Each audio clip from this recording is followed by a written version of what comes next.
ரொம்பவே சிம்பிளா நம்ம வீட்ல எப்படி வரலட்சுமி நோம்பு கும்பிட்டோம் அப்படிங்கிறது தான் இந்த வீடியோல நீங்க பார்க்க போறீங்க.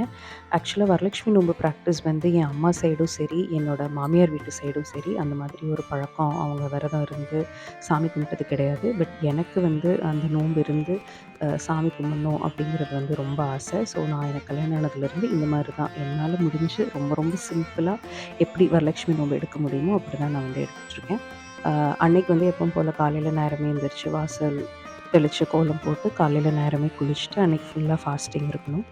அண்ட் நான் எப்படி கும்பிடுவேன் அப்படின்னா, ஆ வீட்ல எப்பவும் போல வெத்தல பாக்கு, பழம், பூ இதெல்லாம் வச்சு மகாலட்சுமியோட ஃபோட்டோக்கு நல்லா வாசமுள்ள பூவெல்லாம் போட்டு எப்பவும் போல பத்தி, சாம்பிராணி, சூட தீபார்த்தனை எல்லாம் காமிச்சுட்டு, அன்னைக்கு ஏதாவது ஒரு நெய்வேத்தியம் அம்மனுக்கு பிடிச்ச மாதிரி ஏதாவது ஒரு நெய்வேத்தியம் செஞ்சு படைச்சுட்டு, வீட்டுக்கு வந்து ஒரு நம்மளால முடிஞ்ச நெய்பர்ஸ் பக்கத்துல எவ்வளோ பேர நம்மளால கூப்பிட முடியுமோ கூப்பிட்டு, அவங்களுக்கு மஞ்சள், குங்குமம், தாம்பூலம் குடுக்கலாம். நான் யூசுவலா என்ன பண்ணுவேன் அப்டின்னா, ஒரு 11 பேத்த வந்து வீட்டுக்கு கூப்பிடுவேன். அதுல வந்து அந்த குடுக்குற தாம்பூலத்துல ஒரு 9 பொருள் போட்டு குடுப்பேன். அதுதான் வந்து நான் யூசுவலா பண்ற பிராக்டிஸ். இப்படிதான் வந்து நான் ரொம்ப ரொம்ப சிம்பிளா வரலட்சுமி நோம்பு கும்பிடுவேன். ஆக்சுவலா அன்னைக்கு சாமிக்கு அந்த 9 பொருள் வச்சு கொடுக்க வேண்டியதெல்லாம் வச்சு படைச்சதுக்கப்புறம் பாக்ஸ்ல ஒவ்வொன்னே செக்ரிகேட் பண்றதுக்கு குட்டீஸும் எனக்கு ஹெல்ப் பண்ணிட்டு இருந்தாங்க. ஆக்சுவலா இந்த வீடியோஸ் எடுத்தது எல்லாமே குட்டீஸ் தான். இது வந்து பக்கத்து வீட்டு பாப்பா எடுத்தாங்க. நான் பக்கத்துல ஒரு 11 பேத்த கூப்ட்டுருந்தேன். ஆக்சுவலா நம்ம தாம்பூலம் குடுக்கும்போது நம்மளுக்கும் ஒண்ணு வச்சுக்கணும் அப்படின்னு சொல்லுவாங்க. ஸோ நான் 12 பாக்ஸ் போட்டிருந்தேன்.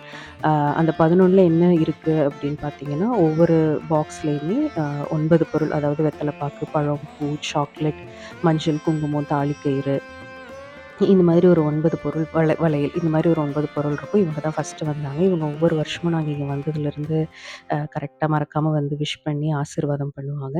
ஸோ அதுதான் சொன்னாங்க, "மறக்காம என்ன கூப்பிட்டதுக்கு ரொம்ப தேங்க்ஸ்மா இந்த வருஷம்" அப்படின்னு சொல்லி ஆசீர்வாதம் பண்ணாங்க. இப்படி ஒவ்வொருத்தரா வந்துட்டே இருந்தாங்க. சாமிக்கு நெய்வேத்தியம் வைக்கிறதே வர்றவங்களுக்கு நம்ம பிரசாதமா குடுக்கலாம். என் ஹஸ்பண்ட் வந்து அன்னைக்கு ரொம்ப லேட்டா வந்தாங்க. ஸோ நைட்டு எல்லாரும் வந்துட்டு போனதுக்கப்புறம் தான் அவங்க வந்தாங்க. ஸோ அவங்க கிட்டயும் எப்பவும் போல முறைப்படி என்ன பண்ணணுமோ ஆசீர்வாதம்லாம் வாங்கியாச்சு. ஆக்சுவலா அன்னைக்கு வந்து நம்ம வீட்டுக்கிட்ட இருக்கிற கோயில்லயுமே வந்து விசேஷம். அன்னைக்கு சாமிக்கு கூழ் ஊத்தி சாமி உற்சவம். ஸோ வீட்டுக்கு அழைச்சவங்க கெஸ்ட்ஸ் எல்லாம் வர வரவே அம்மனும் வந்து உற்சவத்துக்கு வந்துட்டாங்க. ஸோ அவங்களுக்கும் வந்து சூட தீபார்த்தனை எல்லாம் எல்லாரும் வீட்டுக்கு வெளியில நின்னு ஒவ்வொருத்தரா காமிச்சுட்டு இருந்தாங்க. நம்ம வீட்டுக்கிட்ட வரும்போது நம்மளும் காமிச்சாச்சு. ஸோ அம்மனோட ஃபோட்டோ வந்து கடைசியா அட்டாச் பண்றேன் பாருங்க. ஆக்சுவலா இந்த ஊர்ல வந்து உற்சவம் சாமி வரும்போது சூட தீபார்த்தனை காமிச்சு அந்த சூடத்த அணையாம உள்ள எடுத்துட்டு போணும். அதுதான் பழக்கம். ஸோ அதுதான். அப்படிதான் ரொம்ப ஹேப்பியா வரலட்சுமி நோம்பு அன்னைக்கு முடிஞ்சது.